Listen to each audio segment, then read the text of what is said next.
Leonardo da Vinci was a self-taught Renaissance man.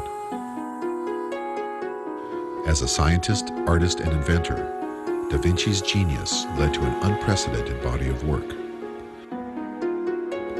The drawings he left behind remain as testaments to his innovation and originality.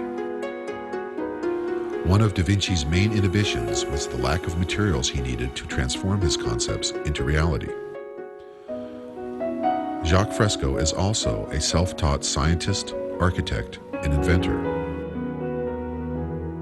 For his entire life, he has been deeply committed to investigation, insight, and innovation. A prolific creator and builder, Jacques has been redesigning our entire culture for most of his life. While da Vinci needed advanced materials, Fresco has lacked access to the social and political resources needed to realize his most far-reaching ideas.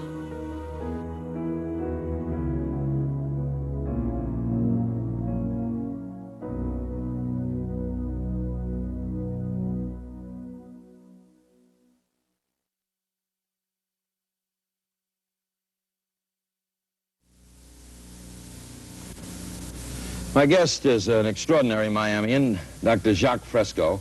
I could go through all the things that Dr. Fresco has done. He's a social engineer, industrial engineer, designer, inventor, consultant, was a consultant for Rotorcraft Helicopter, director of Scientific Research Laboratories, Los Angeles, designed and copyrighted various items, ranging from drafting instruments to X-ray units.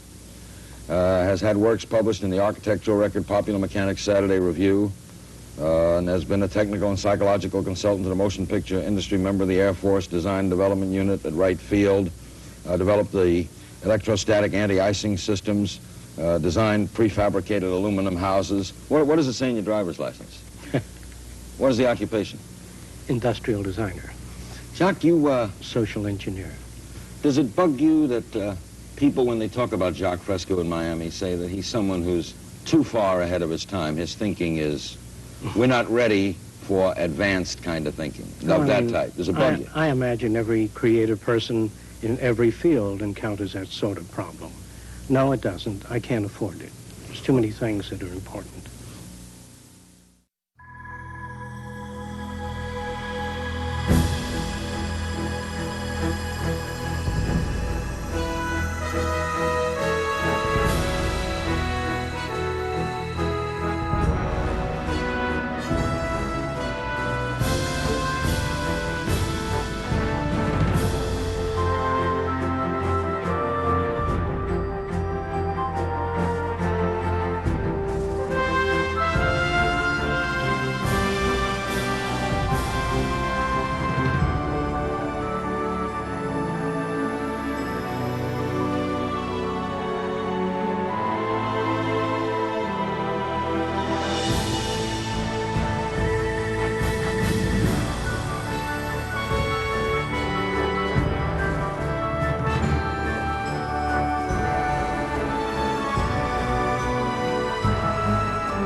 Jacques Fresco is a futurist.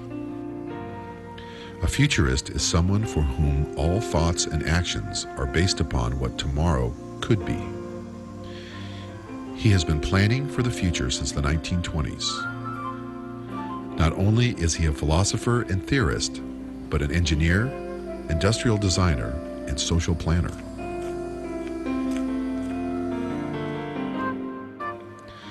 As a multidisciplinarian, he has studied everything from theology to behaviorism, and from biology to the material sciences. Jacques Fresco doesn't want to just talk about what today will be like tomorrow.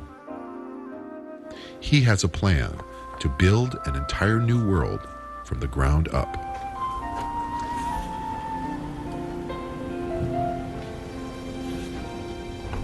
I'd like to go from the time you first started conceiving of drawings. Started drawing? Yeah, Oh, that's very early. how you started drawing 8 or 9 years old.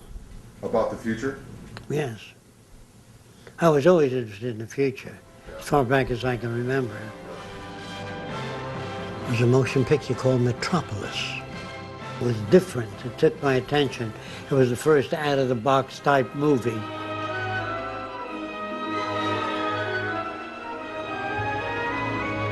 It depicted the future as a regimented system, which was totally unacceptable. But the architecture was interesting and the robotics in that film were interesting.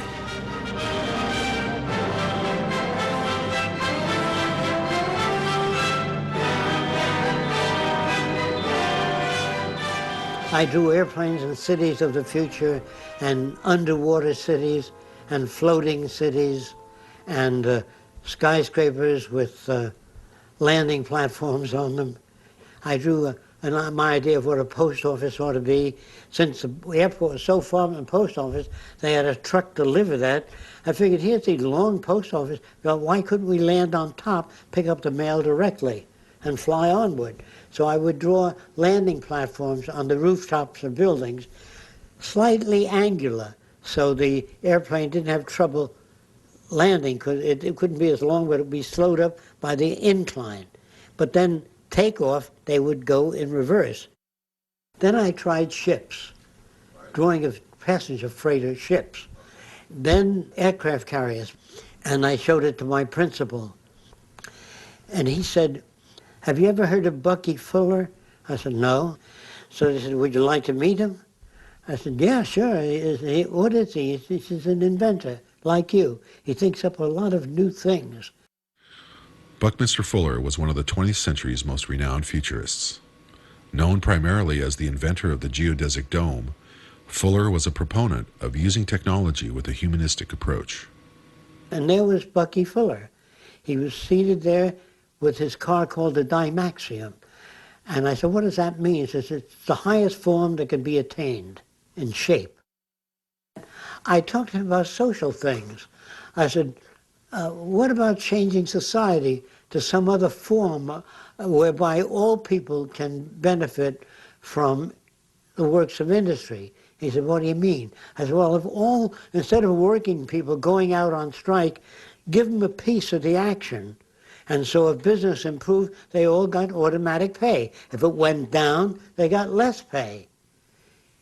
So he sat back and he said, "What are you, some kind of social planner? Is that what you want to be?" I said, "I don't know what the name is, but I think that would work. It would give people more incentive." He says, "Let me tell you something.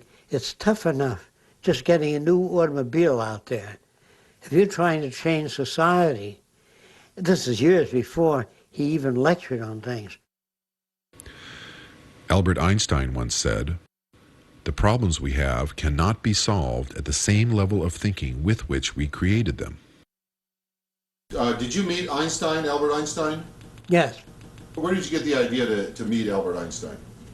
I was outside a theater called Radio City, and I saw a woman come out with gray hair sticking up. I said, "Looks like Einstein's sister," to my friends. And then Einstein came out, and I think it was his sister. So I was just kidding about that. And I walked over and I said, "Is it possible to meet with you?" He said, "Why?" I said, "I have thousands of questions I want to ask."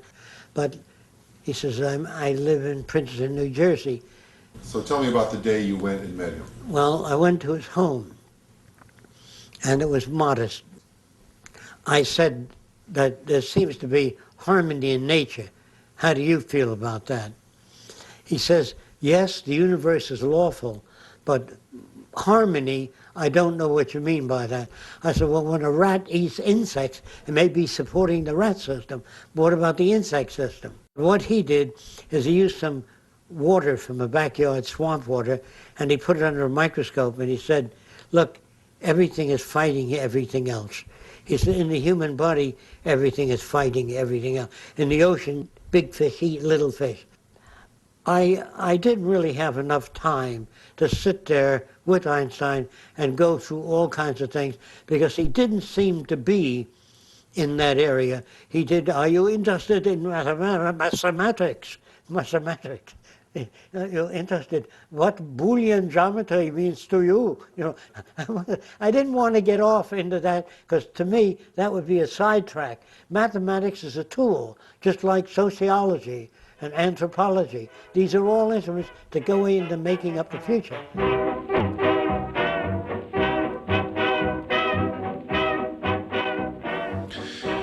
When the stock market crashed in 1929, Jacques was only 13 years old. Coming of age during the Great Depression prompted many questions for the curious and inquisitive young man.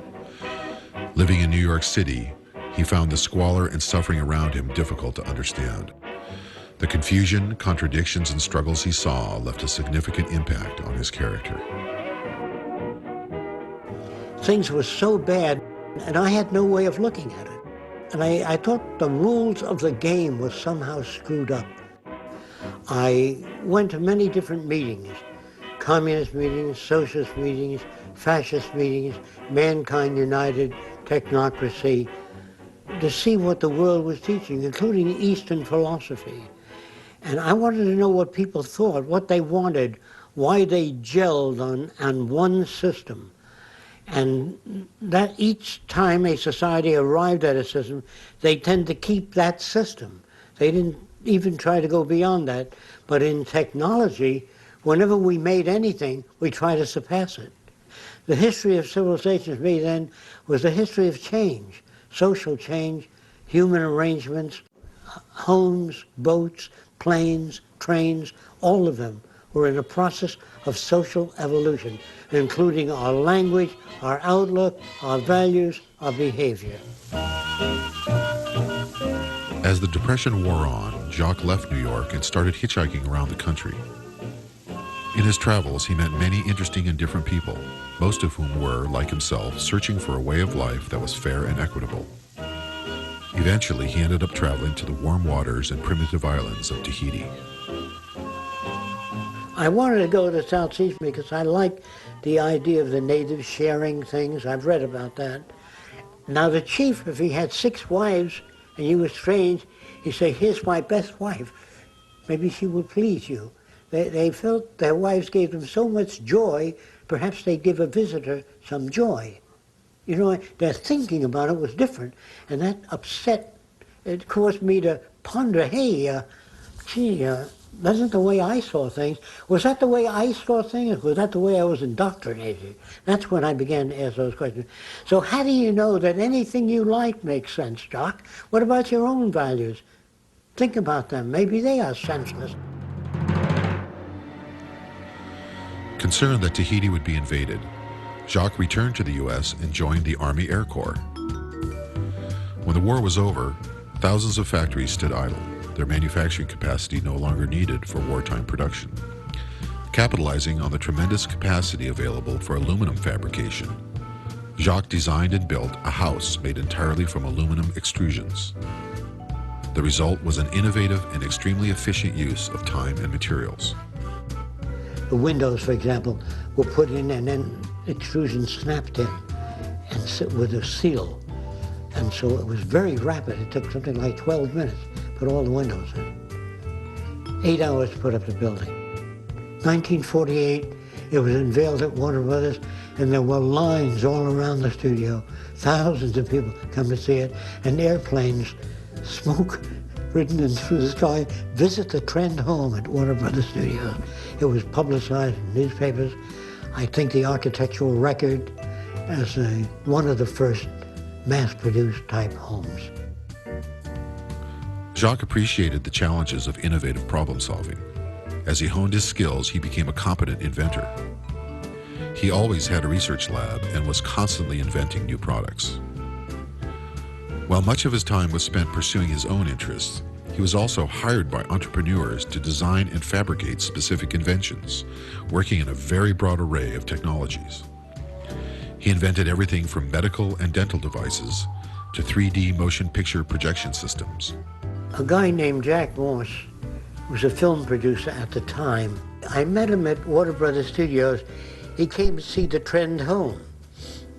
And he was awed by everything fitting together so sensibly. And he said, how do you guys think of these things, you know? So I began to describe how I thought about things. Then he found me interesting. And he said, hey, come on out to the house. And he had a big estate, you know. And he said, do you think you could make a movie projector that projects 3D images without glasses? So I said, yes. He said, how do you know you can do it? You've never done it. I said, that's right. But if it's a physical phenomenon, I think I can work it out. How are you going to do it? I said, I don't know yet. And what I did is I had many different applications, which I'd rather not describe in detail, but I got 3D imaging different ways. And the simplest way was projecting the right and left eye image from behind the screen at the right eye and left eye. Now then, if you moved off to the side, you lost your image.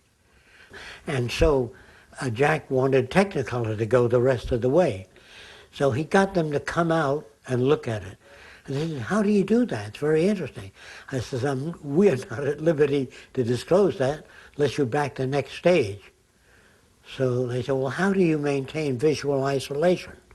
I said, I still can't discuss that with you. So they looked at it, it was super clear, no lines. They said, well, that's the best I've seen up to now, but it fades to 30 degrees. I said, yes, it does. And at a distance, it fades too, as you move back. So they said, well, can you do anything about that? I said, yes, that's why you're here, to take it to the next stage. So they said, look, Jack, you get rid of the fade and you get rid of the distance problem, then call us. So that died, like the trend home died. Then I read in the books on invention how Alexander Graham Bell had to make a telephone before they backed it. The Xerox machine had to be made completely. Edison had to make the electric lamp. Nobody backed him on the way up until after he was known. What are these for? What were these all about? These are Oh, gee. these are various. Well, these are surgical instruments. Yes, aren't they? various types. Those are only some of them. You know what a retractor is? No. Hold the skin open while you're operating. These are various types of retractors. The purpose of that was to rotate the bone so it's in line before you put the prosthesis in. It rotates the femur, the upper region of the femur. Those are tweezers with holes in them. If you look at the holes on the front of the tweezer, to put the sutures through, to guide you through the muscle. So you put it over the muscle, and the holes are right through the middle of the muscle. You didn't have to eyeball it. So these are things that you designed Long time ago. under contract. Oh, You yeah. contracted to design these things. I did thousands of different things. But this doctor took the patents out in his name. But that's all right. I didn't know it was out there. I didn't know what I wanted to be. You know, since I looked at all things and tried to change all things, wheelchairs, everything, make them better, you know, I found it easy to invent. But then inventions cost money, and I didn't have money for patents. So I used to make thousands of different inventions and just file them away because I had no money. I used to spend my savings, whatever I earned, on what equipment that I needed. And if I was working on an artificial leg and I was $200 behind, I would take my last $200 and work on that, you know. And I'd solve that problem, but then the rent would be due and the electric bills, and I couldn't pay them. So the auctioneers would be sent in to auction off everything in my lab. So I had to sit back. I couldn't adjust to say, well, I got to say $25 for rent, $200 for this, for a machine. I couldn't do that because I was very near the answers, and the type of problems I worked on were outside of the frame of reference of most science. In the fluorescent tube, you have high voltage moving along, you have a transformer that generates it, and you put a phosphor material that glows. But the tube is round, and the phosphor on the back side does nothing. There's only the phosphor on the front side. So I wanted to extrude the tube so it's elliptical. So you have more light surface in an elliptical tube. Then I wanted to mirror back the back of the tube. Instead of putting a big reflector outside there, put the mirror inside the tube. So I didn't have the money to make that tube. Then I said, what the hell are you making a tube for? Why don't you work on a flat sheet of glass that phosphors, that glows? So make glass that's electrically conductive. Well, how do you make non-conductive electrically conductive? By putting metallic particles in the glass and phosphors. What would happen? The electric current would flow through the gas, animate the phosphors. So you had a flat sheet. You don't want a lamp. A lamp is only giving light on one side. I wanted the whole surface to glow. Over time, Jacques' ideas about the future became more well-organized and focused. Gradually, he began to combine his technological expertise with what he had learned about human behavior, sociology, and social structure. I spent so many years improving area by area. I said, look, the whole society is aberrated, the way we do things. Why not redesign society? It'd be easier than making all these thousands of products. So you really decided to redesign the culture? Because I couldn't patchwork didn't work. It wasn't sufficient. So they thought I was a communist. You know, after all, the guy wanted to redesign society. What else? What is socio-cyberneering? Socio-cyberneering is a new organization, and it represents the application of the most sophisticated forms of science and technology toward problem solving so that we can reclaim the environment which we loused up over the years, and to build a way of life worthy of man, to humanize society, to break away from the artificiality, the regimentation that dominates our society today. Our society seems torn apart and pulled in many directions. Socio-cyberneering is an approach at the restructuring of society in humanistic terms. Humanistic terms, yes. The mission of socio-cyberneering was to build a residential research center, developing and demonstrating new technologies and innovative social concepts within a community setting. On a barren scrap of land in central Florida, Jacques and a few friends began to build what is now known as the Venus Project, named after the tiny nearby village of Venus, Florida. Occupying some 25 acres, 10 buildings have been constructed. Each utilizes both design, construction, and lifestyle concepts integral to developing a working model of harmony and high productivity, integrating both nature and advanced technology. Jacques' objective of conducting a complete reassessment and redesign of our entire culture remains the central focus of his work. With the Venus Project, he has created an environment conducive to creativity and innovation.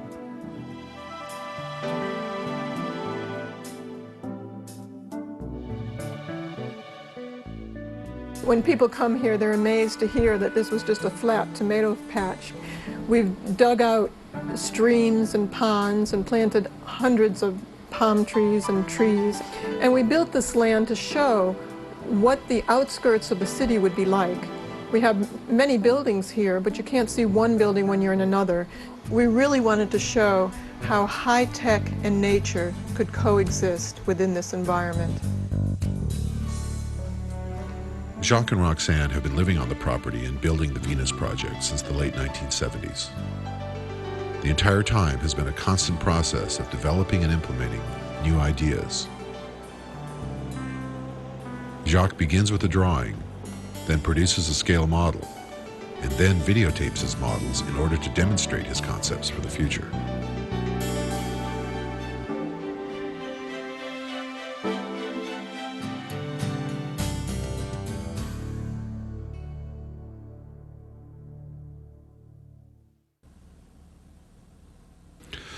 Although Venus, Florida is relatively isolated, visitors often make the journey to see the Venus Project and to meet Jacques.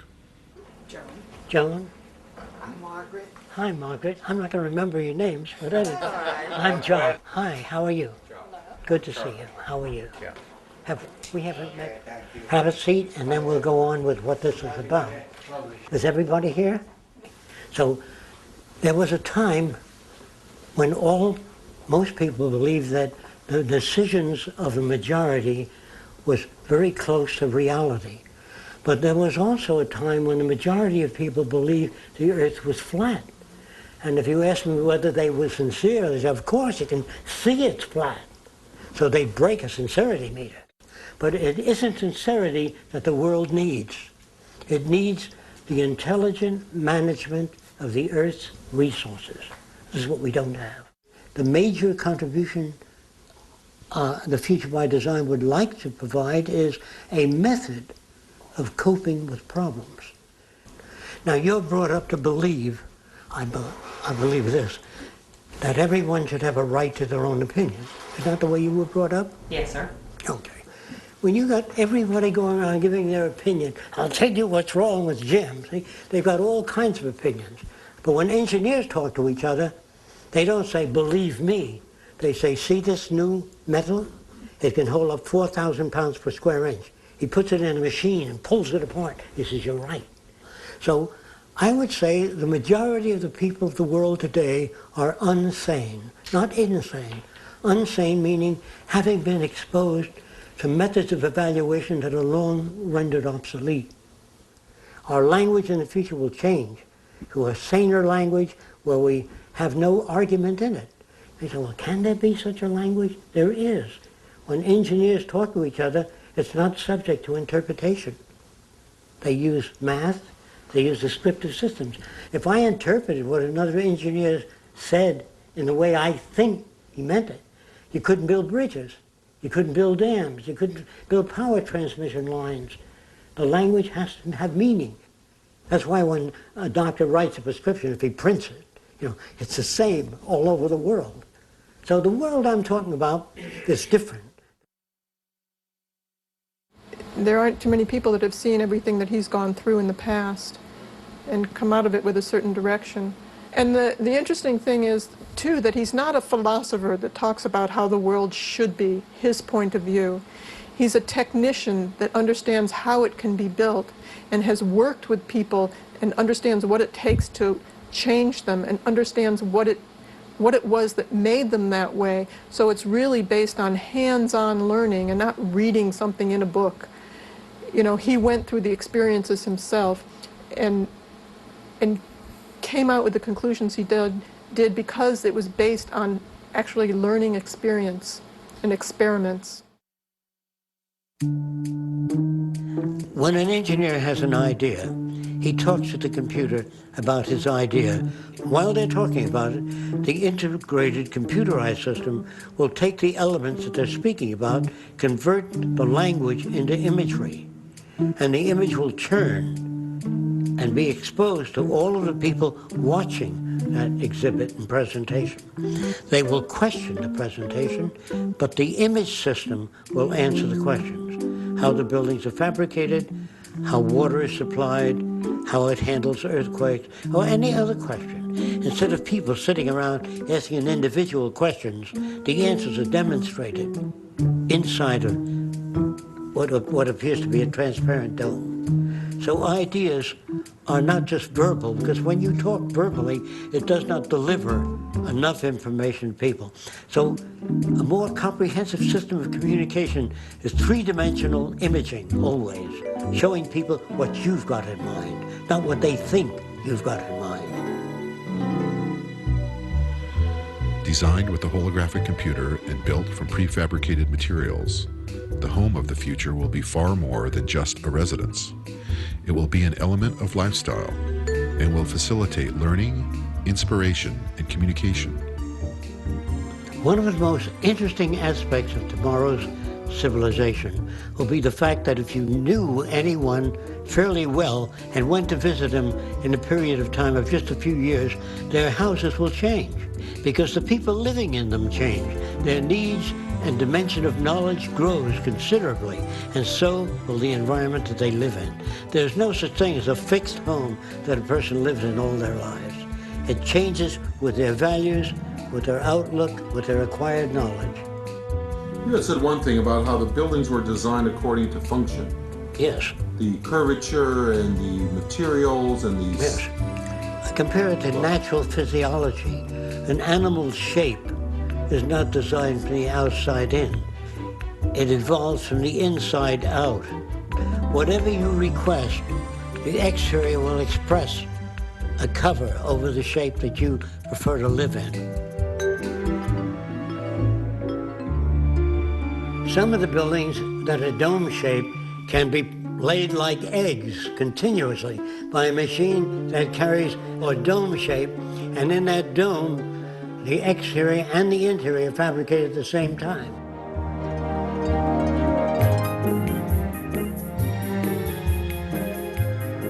Not everyone will choose to live in a dome. They will choose to live in whatever architectural shape would meet their needs. The reason why we suggest a dome is it uses the minimum amount of materials and covers the maximum areas and offers maximum strength. So the dome shape is included in almost all of nature. Your brain is in a dome. The cranial case is in a dome. So if a person says, yeah, I don't think I'd want to live in a dome, you've been living in a dome most of your life. The interior building will have no source of light.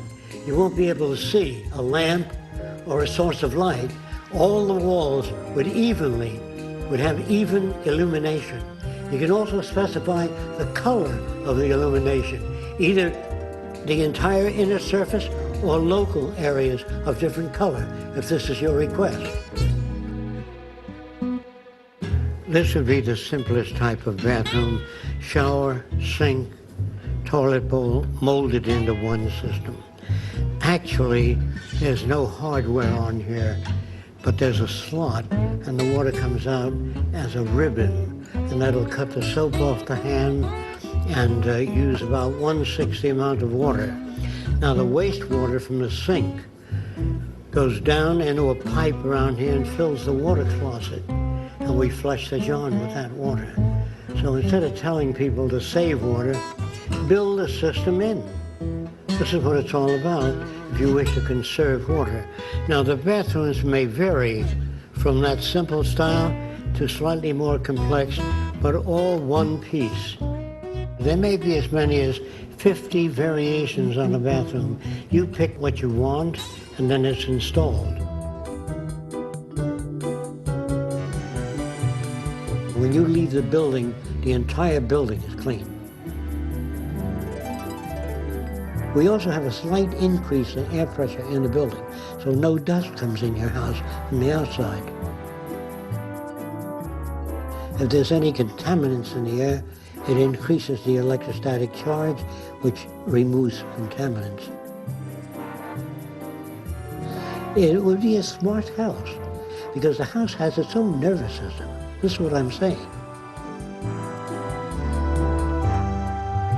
In the future, houses will have many sensory devices to detect fire, toxic materials, anything that may threaten the life of a human being. Now, if you walked into the house of the future, you might say, can I use your phone? So what's a phone?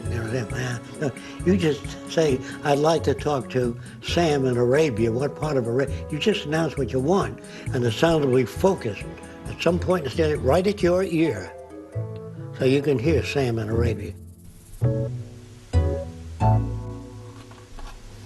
In southern Florida, millions of dollars in buildings were destroyed by the big hurricane there. And they put up buildings that look just about the same. Now, if you don't want hurricane damage, an inverted cone, it's almost impossible for a whirlwind to pick up an inverted cone. So we would have these shelters built in the West Indies or wherever hurricanes occur. And inside would be pull-down bedding, food storage, and emergency water. So this is the kind of form that no vortex or wind can pick up. Try to pick this up with greasy fingers. And that's similar to the wind whirling around it.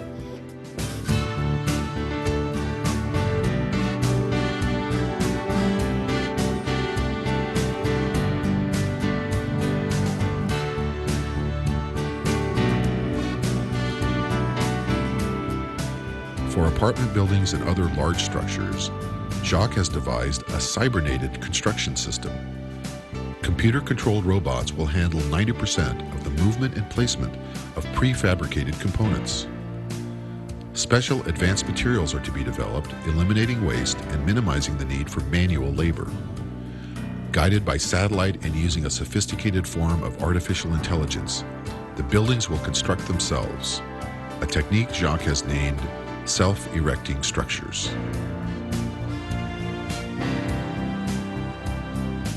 This represents a relatively complex aluminum extrusion. If you were to take a toothpaste tube and cut the letter T in the opening and squeeze the toothpaste, it would come out like a letter T. And this is how extrusions are made. However, in the future, it may be possible to extrude complete apartment houses, apartment building units or modules.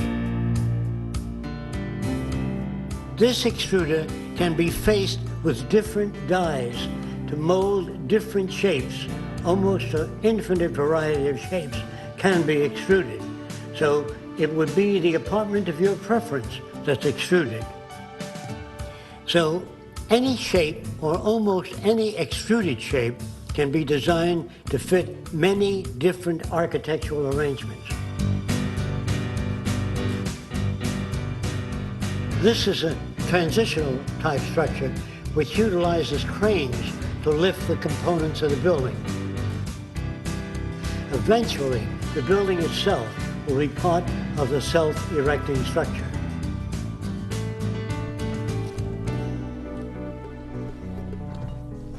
Don't forget, all the models that I do are only transitional. They don't represent the best that man can turn out, because no one knows what the future will bring. There are just so many variables that can alter things. So the models that I make are all transitional, and many of them are only conceptual. They're not necessarily what the future might look like. They're only, well, let's say they're extrapolations of taking the present and extrapolating forward. But we can't go too far forward because we don't know what new things will come into being.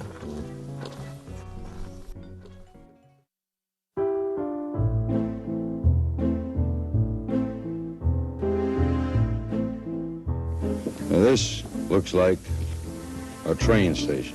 We hope to phase out the airplane by designing transportation units that can move up to 2,000 miles an hour, floating on a magnetic repulsive field or an air cushion.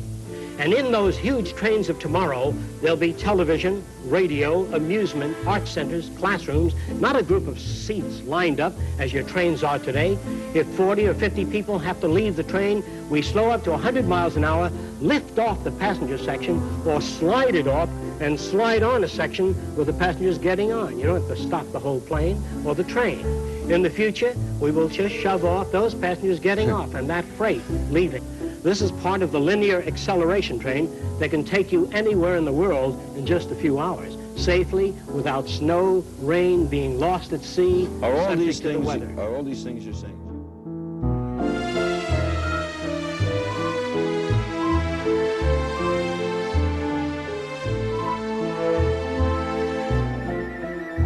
A monorail is one of the methods of transportation. Some of them can be suspended by magnetic levitation Others can use wheels and ride the rails. This is an aerial perspective of a monorail station with entrance and exits on the side of the highway. This is actually a true monorail because it is one rail system that supports two trains. Most monorails aren't really monorail. They consist of two tracks. This is accomplished on one track.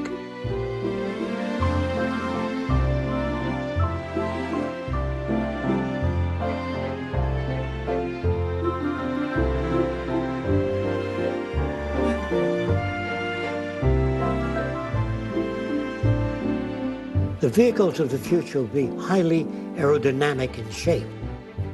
Their shape will permit the minimum amount of skin resistance, giving you the maximum distance for minimum fuel consumption. The front end of the car will be equipped with radar or sonar or other sensory devices that can detect the distance you are from other vehicles and maintain that separation automatically. In other words, on a highway or anywhere where two cars might hit each other, the electronic sensors would sense the distance automatically and keep the cars from sideswiping or making contact at all. Now, even if they did and impinge a slight dent in the car will be made up of the memory materials, shape memory alloys that go back to their original shape, even when dented. I'm going to take this metal called nitinol. This wire or spring is wound around a mandrel and heated to a specific temperature and held until it cools. Then when you pull it out beyond its elastic limit, so it's not about to return to the spring shape, and then deform it in many different ways. Then if it's heated, I'll put it on this form so it won't drift away. And I'm going to heat that metal. You can watch it return to its original shape. It's called shape memory alloys. It could be done in plastics, metals, or any other materials in the future. Watch how it returns.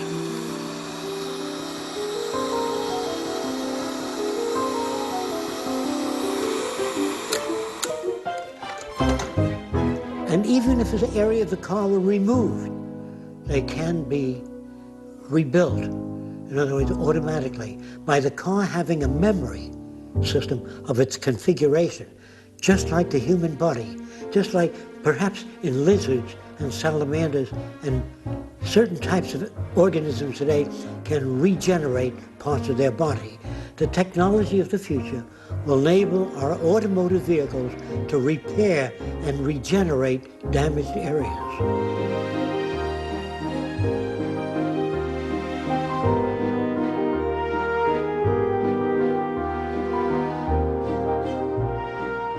This is a transport unit or air suspended unit.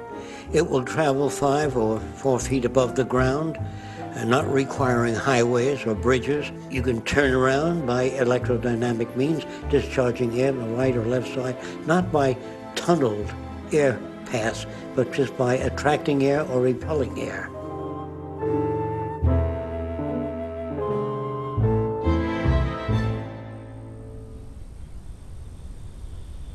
I did this about 65 years ago. This is what an automobile will look like in the future. It'll have sensors on it.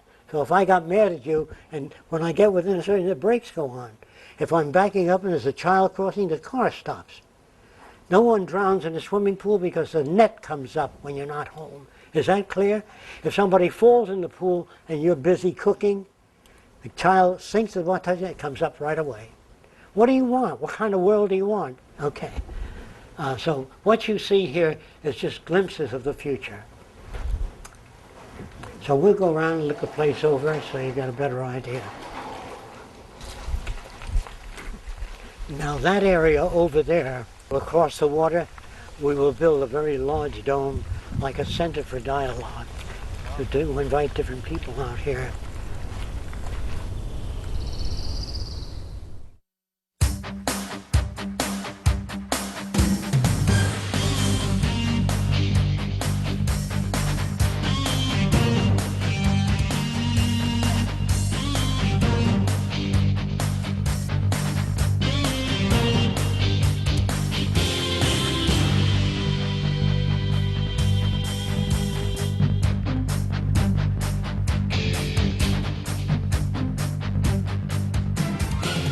This is a freighter with separate sections.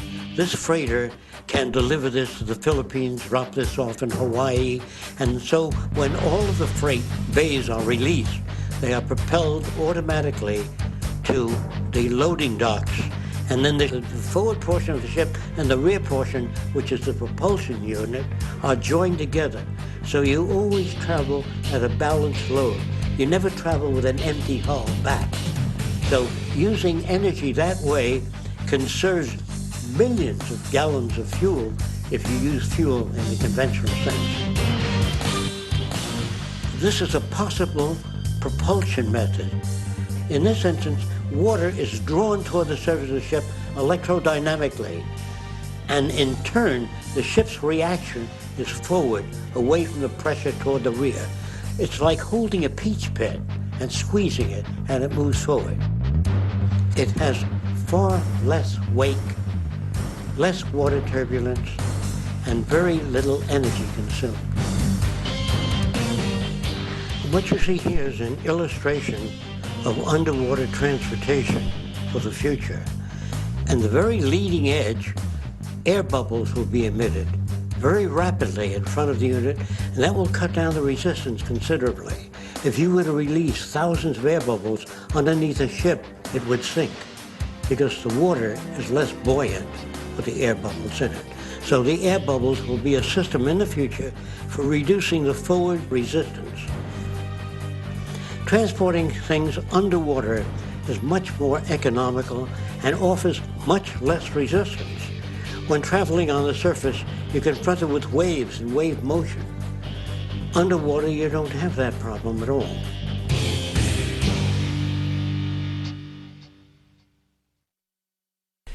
We talk about civilization as though it's a static state. Right. And there are no civilized people yet. It's a process that's constantly going on. We're not civilized. It's an ongoing process. Yeah. And so we never become fully civilized because we'd have to know quite a bit in order to behave in the most constructive manner. And that goes for intelligence. I don't know if I've talked to you about an electrical engineer of 75 years ago, an intelligent one, couldn't get a job today. Right. So when you talk of intelligence, what are you talking about? It's an ongoing process. It isn't, that's why there's no such thing as an intelligent person. That are people who are fairly well informed in area A and B, not informed in area C. And so when you go on with a word like civilization, it sounds like something that was attained. As long as you have war, police, prisons, crime, you're in the early stages of civilization, what they call civilization.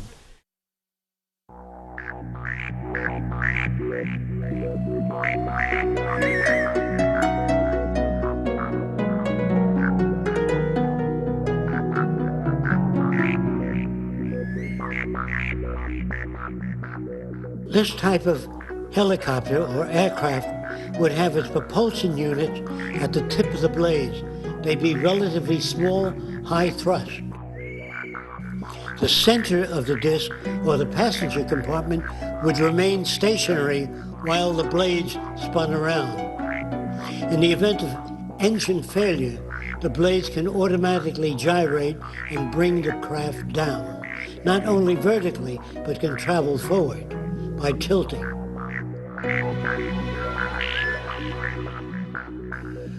You will notice that there are no ailerons or elevators on this plane. It's operated in a different manner, also by ion propulsion. Electron discharge is much lighter, much cheaper, much safer, much faster, and less energy consuming. In the future, by controlling the airflow over wings and the direction of it, the need for a rudder will be rendered obsolete.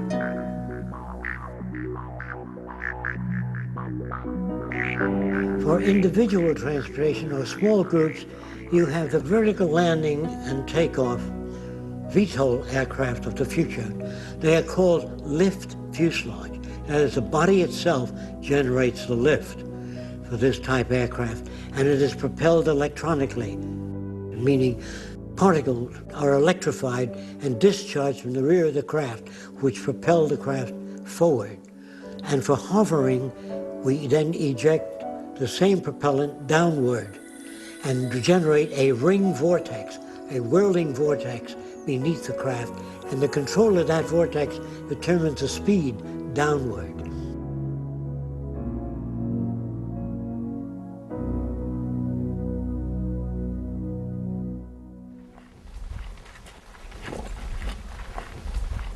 We're going over to the model dome where we have models of future type buildings and how they go together.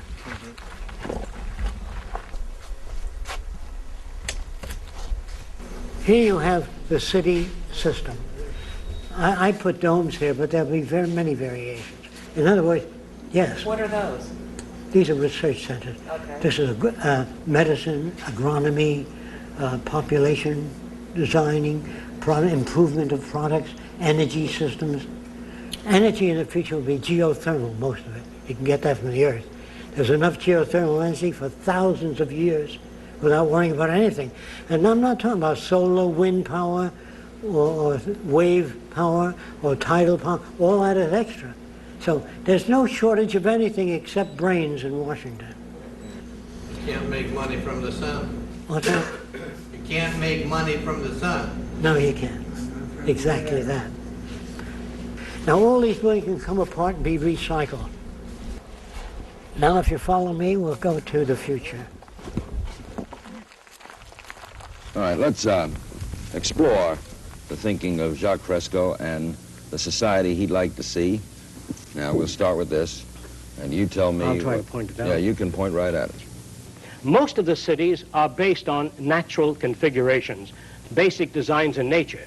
The center of the city, the nucleus, will house an electronic computer, which only controls water purification, the atmospheric conditions, that is, it controls air contamination systems.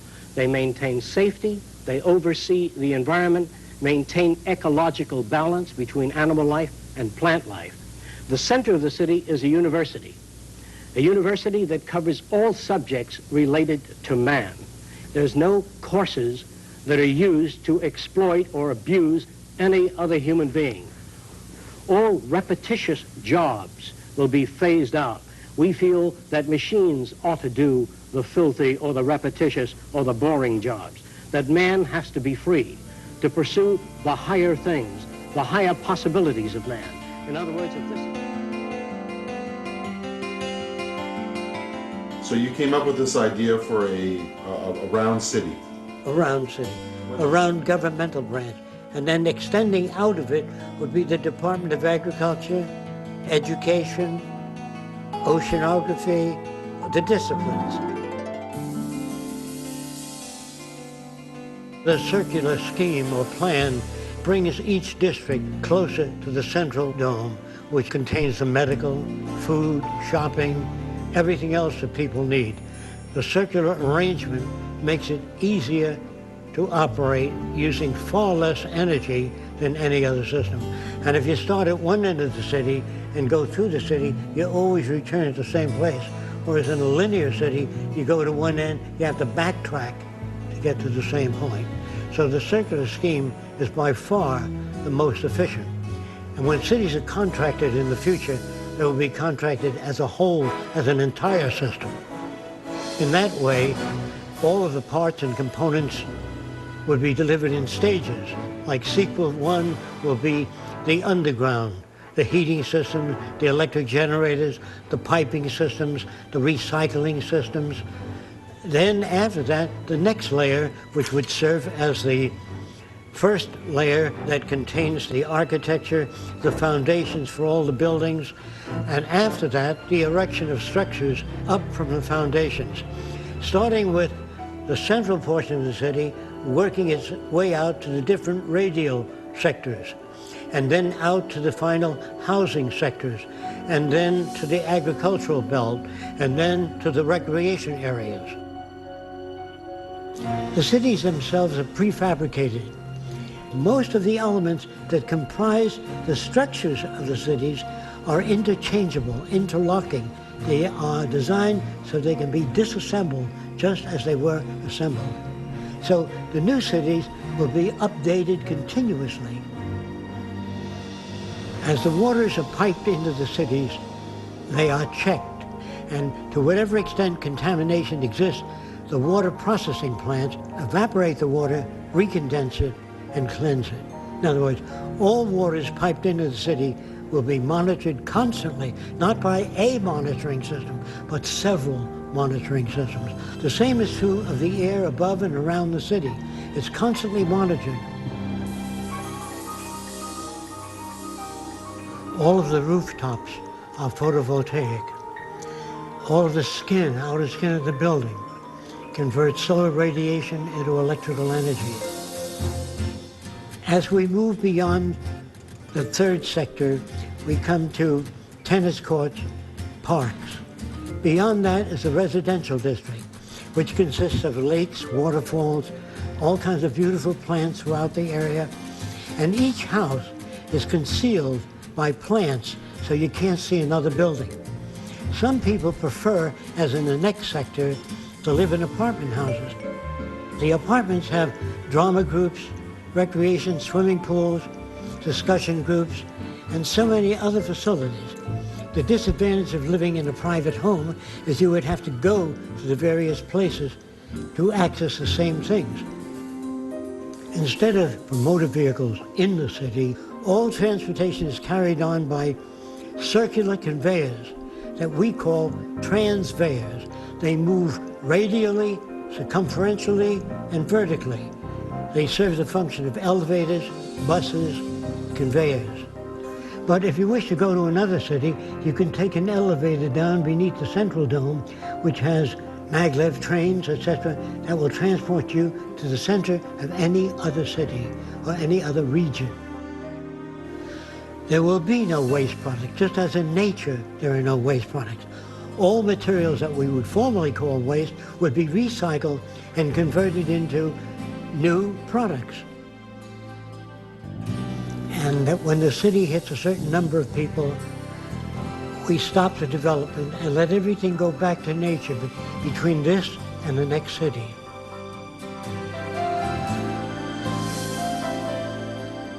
It doesn't mean that we can solve all the problems. We can just design and build a far better environment to advance all human beings.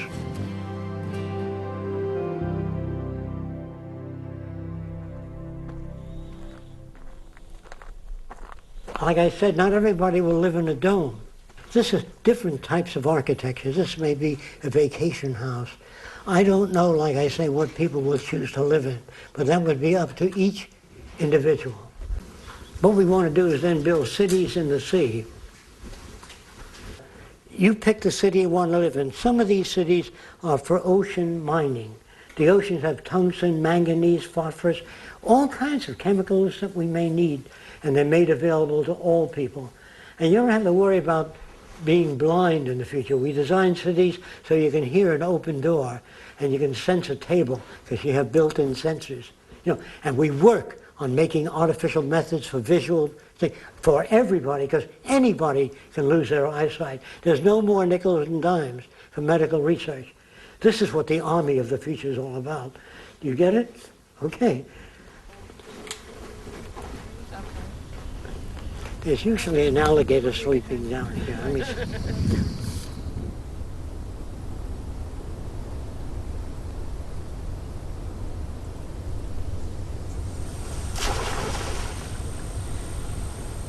Are you betting that people will not declare war on each other so that you can get at building all of this? Well, we don't have much choice. We're going to destroy each other, or we're going to make it. Now, this looks like some sort of submerged stadium with something. We might build circular cities in the sea, where the water's about 30, 35 feet deep. Most of the apartment houses will open out into the sea. You can observe marine life and fish swimming by. There'll be no zoos, no seaquariums. Everything will be observed in natural conditions. There will be boating, scuba diving, recreation, and universities built in the sea. These drawings all made by you? Yes.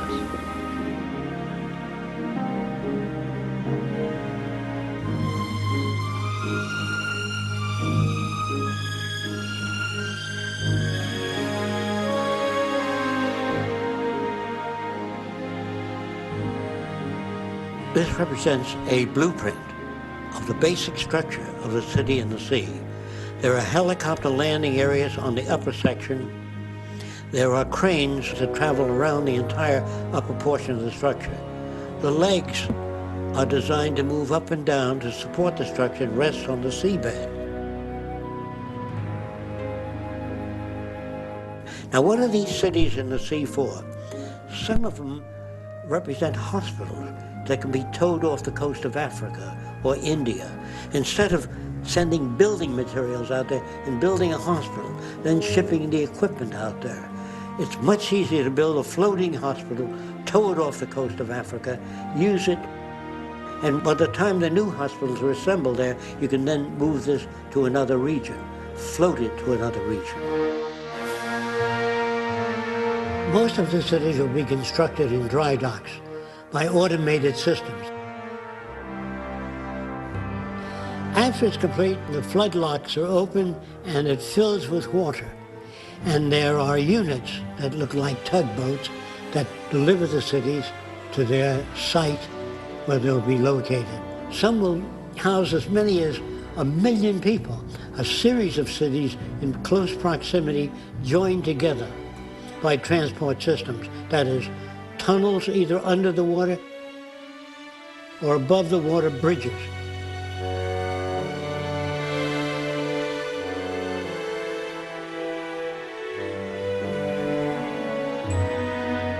This is an aerial view of one of the many variations of cities in the sea. The towers are used for residential occupation. The docks surrounding the cities are used for marine exploration and redevelopment. In other words, to restore the reefs, the damaged reefs. The unit in the center is used for hydroponic gardens, growing of food without soil.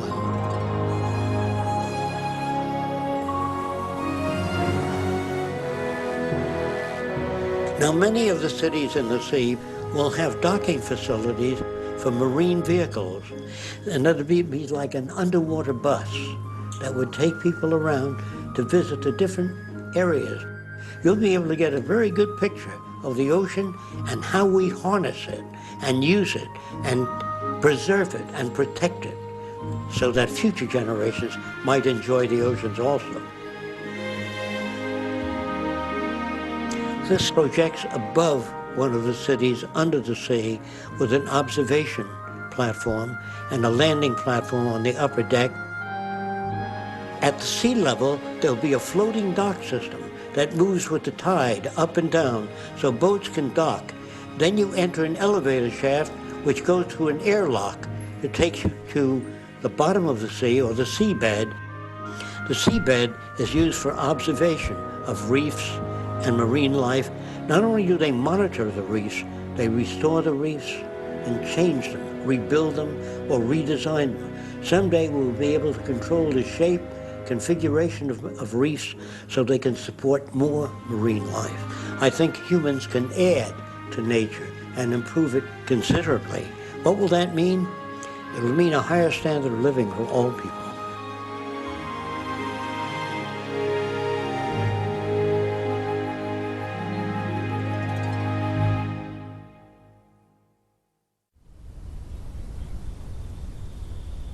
When he draws these buildings and designs, he thinks about how they go together, how they're manufactured. Some of the drawings I have seen have gone back about 60 years, and they're just beginning to talk about some of these things now as being a possibility. You know, in the past, people would say, you'd never be able to get to the moon, not in 1,000 years. And they'd look up the next day and they're going to the moon. You know, when I first met Jacques 25 years ago and he would talk to some people about certain inventions, they'd say, you won't see that, not in 1,000 years. And 10 years later, they come out with it on the cover of Popular Science.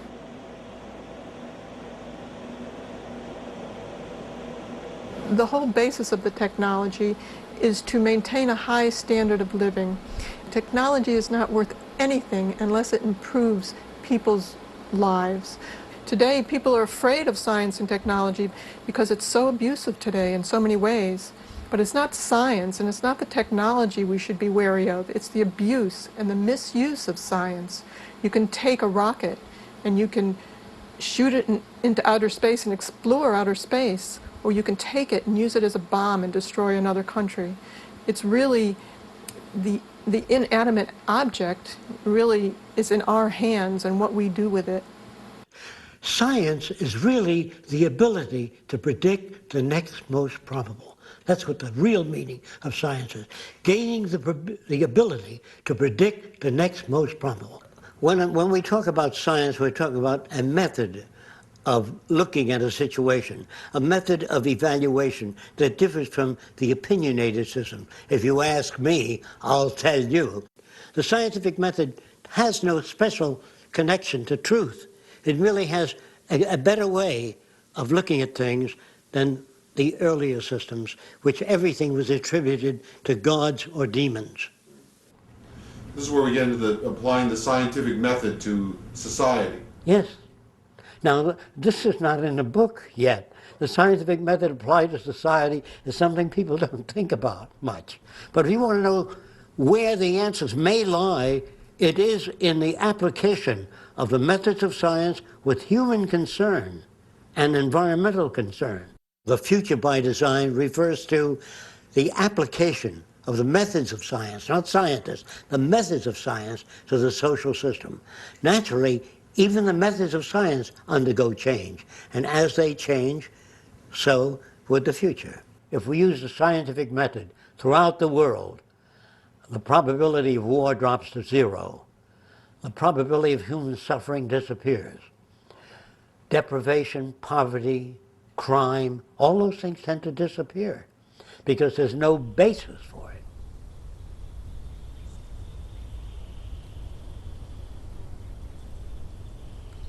Jacques spent a lot of time before studying people. He started studying how animals behave and how to change the behavior of animals or predict the behavior of animals. And it came to the conclusion that it's really the environment that changes behavior and enables us to behave the way we do. We're not born with prejudice and bigotry and anger and greed. It's really generated and nurtured by the environment that we live in. That's why we feel that unless you change your environment and change the experiences, we'll get the same aberrant behavior within people unless the environment is changed.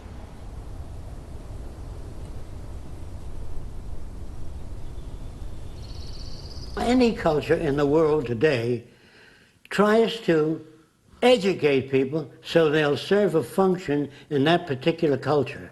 In other words, if you're brought up in a Nazi culture, the flag waving and the swastika are the kind of things they put forth. If you're brought up in a primitive tribe, handling the javelin, the bow and arrow would be the kind of thing that you're exposed to. So people are conditioned to serve the interests of an established culture. Who does that to us? The owners of the institutions, the establishment. So they give us a value system that would support existing structures, whether it be religious, non-religious, industrial, military. When children say, you know, Daddy, what's the greatest country in the world? Of course our country is the greatest country in the world. Which God is the right God, Daddy? Our God. All the other gods are false gods.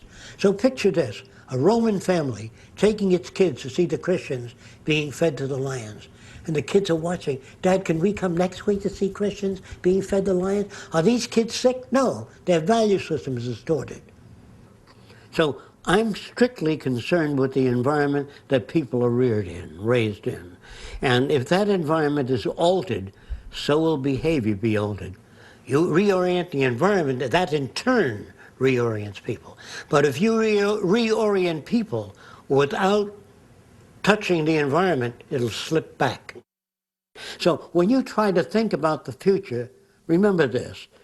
The process with which you think about things is based upon indoctrination, what you're given by your society. So your range of thought is limited by the dominant values of your society. So learning to be flexible in values takes a long time.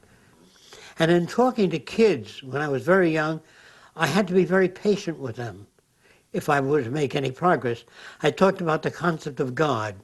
your concept of God, my concept of God, and his concept of God, so different. I wonder what God is really like, or if there is a God for that matter. And why would God permit war and disease if he's all loving? It didn't make sense to me. Too many clashes. So I questioned that. Of course, I felt a little uncomfortable during questioning the concept of God. But then reading about the history and evolution of gods, there were many different gods. The god of war, the god of peace, the god of love, which was more like the people that invented them. They behaved, they got angry, they made sacrifices, they created floods when they didn't like the way things were going. And this did not come through as superior intelligence. Primitive people, going back in time, when they saw lightning, they thought that the deity was angry. Why else would it not occur? When a hurricane swept the land, they got rid of certain people in their tribe as a sacrifice, hoping that the gods would not produce a second hurricane. However, if it did occur again, then they sacrificed some of the younger people. Rarely would the chief sacrifice himself, but he's always got a whole line of people ready to sacrifice. So you have that problem with human beings. Anything that occurs beyond their comprehension, they have to invent an excuse for. They have to create gods and demons to account for things, because people come to the leadership of that community. No matter how primitive the tribe, they say, how come bad wind blow people off island? I said, you not behave good. You not make not enough contribution to volcano. Throw your brother-in-law into volcano. Maybe it doesn't erupt then. So if you throw your brother-in-law into the volcano and it still erupts, you have to throw your sister-in-law in. So you get metaphysics, you get religion, you get superstition, knock wood, or you wear a rabbit's foot. Just remember that the rabbit had 4 of them. Didn't do him any good.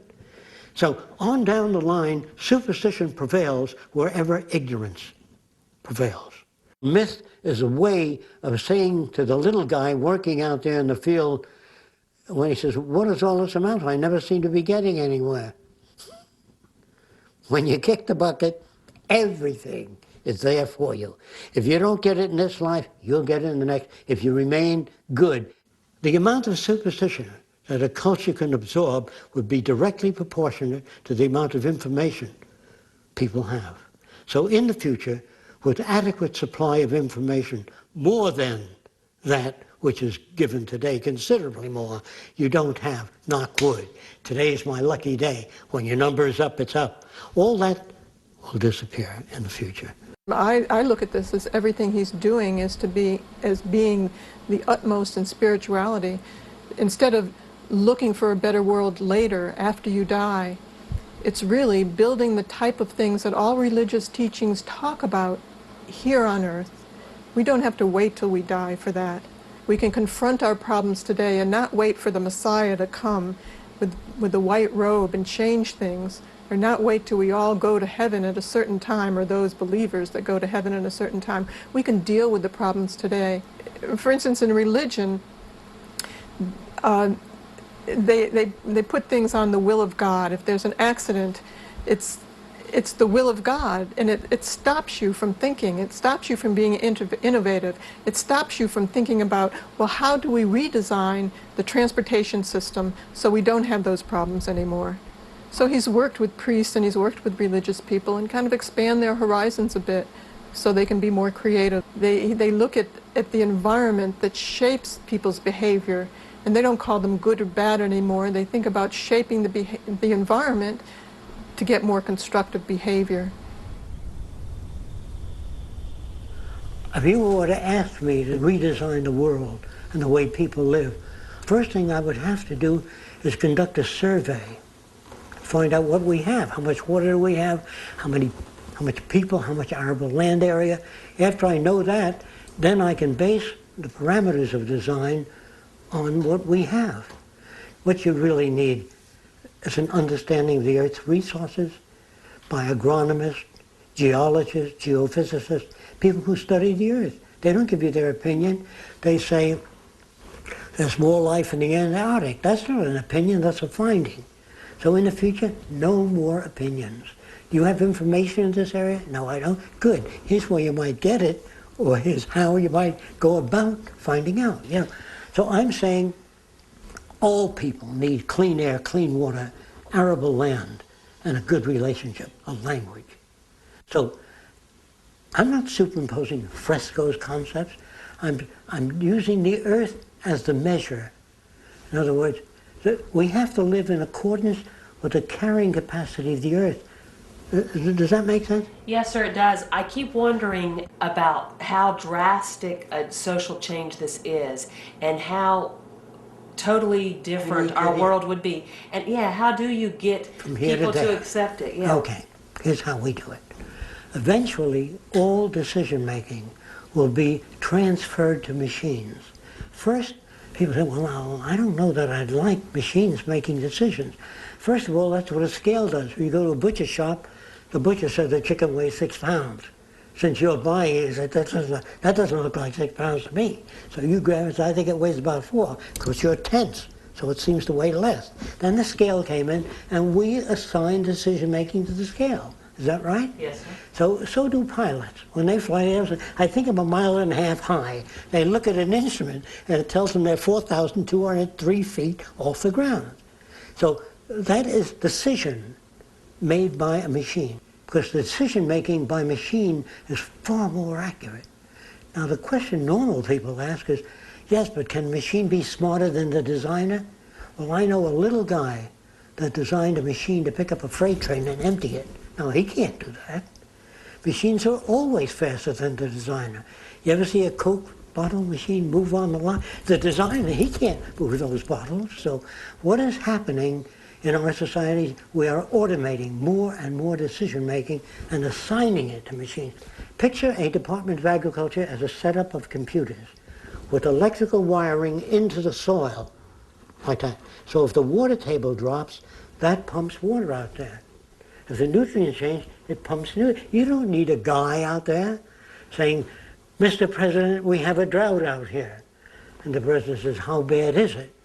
Well, there are 5,000 homeless. In the next 3 days, there'll be 15,000 homeless.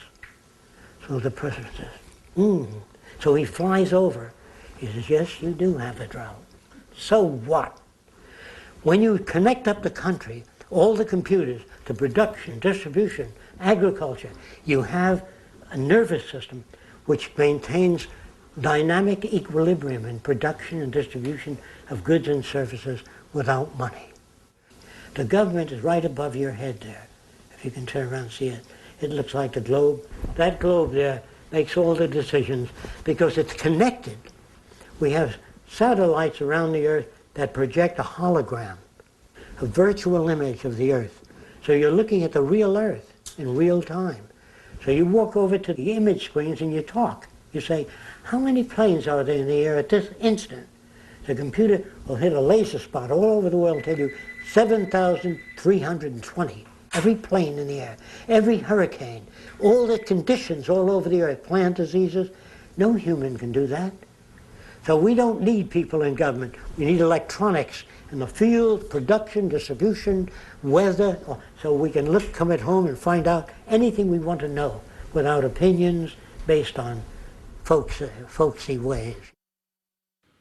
The future by design is a self-regulated society governed by a cybernated system of supply and demand. Political systems are replaced by tabulating the input of information from the general population and delivering goods and services accordingly. The economic system is similarly based upon the use of all available resources in meeting the needs of the entire culture. When there's a depression or a dip in the economy and a lot of people don't have money to buy things, there are still goods out there. There's still the ability to produce them. There's still the resources. There's still the farms, and people want to work and make things, but they don't have the money. They can't buy things. So there's something terribly wrong out there. We have a great deal of the Earth's population starving and suffering, and the resources are there. Our ability to produce is there. Our ingenuity is there. Yet some people have a lot and others don't have anything. And today that's really shameful with our technology. It's really very, very abusive and absurd, because we have all the technology today to produce abundance all over the world for everyone. People always ask, how much will it cost to put up these new cities? Do we have the resources to do it? That's the question, not how much does it cost. That's the old question, doing the monetary system. Money is an invention of convenience for purchasing goods and services in a scarcity environment. If there's a scarcity, say, of water, it is prized, and its price is high. If we find an abundant, suddenly the earth opens up, an abundant supply of fresh water fills every ravine, then nobody cares. There's only a policeman in front of something that people have need for and don't have access to. So you put a guard there. But if lemon trees or orange trees and apple trees grew all over the place, you couldn't sell it. Imagine, if you will, if you can, an island of 10,000 people with $10 billion on the island available. No resources, no arable land, no water, no fish. You have nothing. So what is the real value in the future? Resources. Now, in a non-monetary based society, a resource-based society, people have access to anything that they need, somewhat like the public library. They can go down and access a camera or a bicycle or a wristwatch. Anything that they need is available without a price tag. That would mean we must achieve a level of production that's so high that scarcity no longer exists. Many people wonder what would drive people if they have access to all their needs. What would happen to incentive? What will motivate people? Or something gain. What's the gain? Although the gain is that materials are available, what will motivate them on to do better than what they have? Need. We will always lack. And the fact that we will always lack, meaning that we cannot achieve perfection, we cannot achieve truly dynamic equilibrium, we will always be in some form of disequilibrium. With the elimination of scarcity, the essential incentives change toward problem solving in general. When nations or groups of people do not have access to resources, their behavior is difficult to manage. It becomes aberrant, they lose their mental equilibrium, they cannot arrive at appropriate conclusions. Once people are free mentally of debt, obligation, servitude, then they can seek new horizons that they've never even dreamt possible before.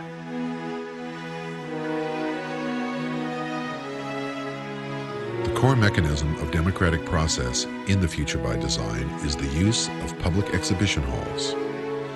With the exhibition hall, everyone has the opportunity to participate in establishing the priorities with which the society is covered.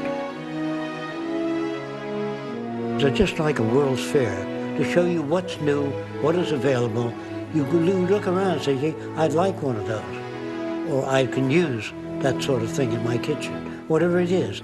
And then they always invite comment or something new comes up. What do you think about it? Do you feel it's sufficient? Do you feel there's shortcomings? Enter into your computer your point of view regarding this. So you have a built-in democracy. You have a participatory culture where all people participate, and that is in a constant process so that people will know up to the minute what is coming out, what exists, what is available, what is not available. In other words, there'll be many bulletins and many publications and visualizations of what is needed. So all the world's people will be informed constantly of what we don't know, what is needed badly, and asking for suggestions and papers and ideas from everybody. I just want to say this to you, that all the marvels and wonders of technology can amount to nothing unless it elevates humans to their highest potential. This is the aim of the future by design.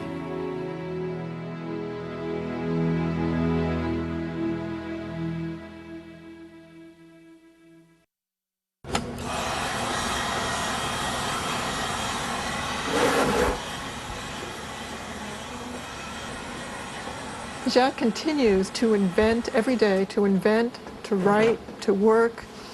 He has a zest for life that keeps him going and keeps him working, and he's interested in things. He's interested in what happens out there and how this will play out and how it'll turn out, while very much wanting to introduce this direction to the world. So that's his prime focus, and he does that in every way he can by actually showing. It's not enough to just tell what the future will be like, but to show what people are missing. He keeps coming up with new ideas, new inventions, new designs, improves what he has, represents them better, makes more models, makes more videos. He's relentless at trying to get these ideas out.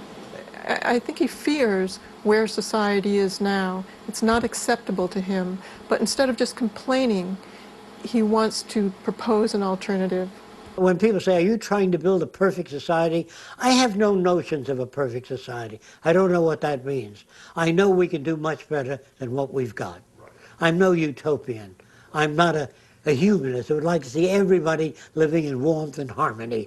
I know that if we don't live that way, we'll kill each other and destroy the earth. We're a crude form of life right now in the evolutionary stages. Our civilization, really, we're not even civilized yet. So after the world joins together and we are through with military systems, prisons, torture, hunger, poverty, deprivation, when that is gone, that'll be the beginning of a civilized world. We are not there yet.